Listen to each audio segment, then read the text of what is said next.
आदाब, hello friends. आज हम तैयार करेंगे मटर की भज्जी। आप इसको मटर की पकौड़ी भी कह सकते हैं, क्योंकि सर्दियों में जो मटर आती है बहुत जायकेदार होती है, बहुत फ्रेश होती है और उससे जो कोई भी हम रेसिपी बनाएंगे बहुत अच्छी बनेगी। फ्रेश चीजें होती हैं या सीजन की जो चीजें होती है उनसे हम कुछ भी तैयार करते हैं, उसमें जायका बहुत होता है। तो चलिए मैं दिखा देती हूँ कि मटर की भज्जी यानी कि मटर की पकौड़ियाँ मैंने किस तरह से तैयार की है। 200 ग्राम मटर लिया है, फ्रेश है ये। अगर पास फ्रेश नहीं है तो आप फ्रोजन भी ले सकते हैं। किसी ग्राइंडर के जार में हल्का सा दरदरा कर लूंगी, कोर्सली ग्राइंड कर लेंगे। 2 बॉइल्ड आलू लिए हैं, ये वॉल्यूम देंगे इसलिए हमने 2 आलू लिए।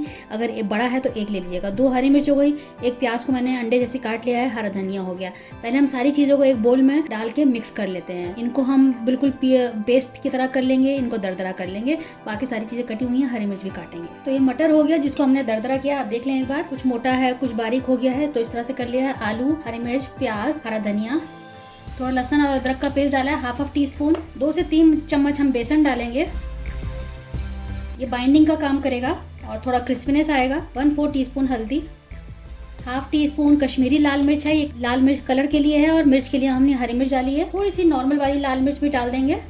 1/4 टीस्पून काली मिर्च। नमक है जायके के हिसाब से, वैसे मैं 1 टीस्पून डाल रही हूँ। भुना हुआ जीरा है ½ टीस्पून। एक्स्ट्रा क्रिस्पीनेस के लिए, बहुत ज्यादा करारे बनाने के लिए, कुरकुरे, हम राइस फ्लावर डाल रहे हैं, वैसे बिल्कुल ये ऑप्शनल है। 2 टेबलस्पून मैंने डाला है। अब हम अच्छे से सबके मिक्सिंग कर लेंगे।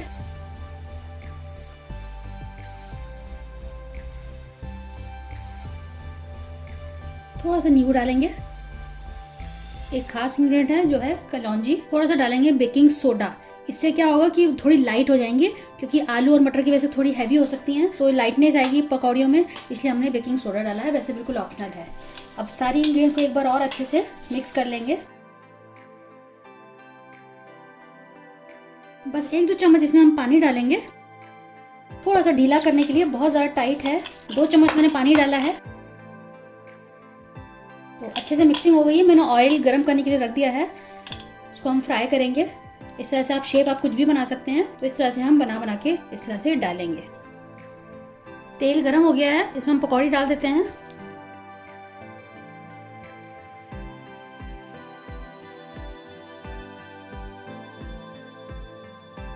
अब फ्लेम मीडियम कर देते हैं। शुरू में मैंने हाई रखा, अब मीडियम कर रहे हैं। तो इसको मैंने पलट दिया था। आप देखिए कितने बढ़िया से पकौड़ियाँ तैयार हो गई हैं।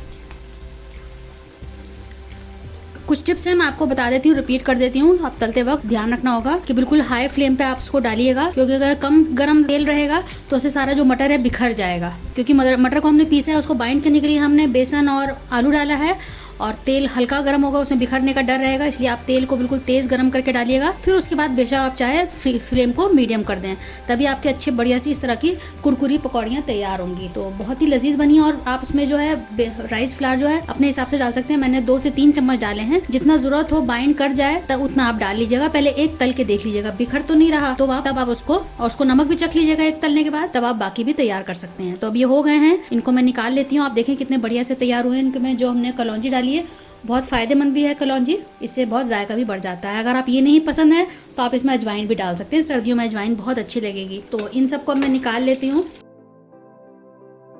तो आप देखिए कितने अच्छे हमारे मटर के भज्जी तैयार हो गई है।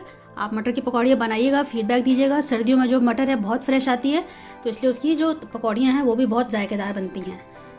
अगर रेसिपी पसंद आए तो उसको बनाइएगा, फीडबैक दीजिएगा, शेयर कीजिएगा इस रेसिपी को अपने दोस्तों के साथ, अजीजों के साथ। अगली बार मिलते हैं किसी नई रेसिपी के साथ। तब तक के लिए शुक्रिया। देखते रहिए शहलाज दस्तरखान।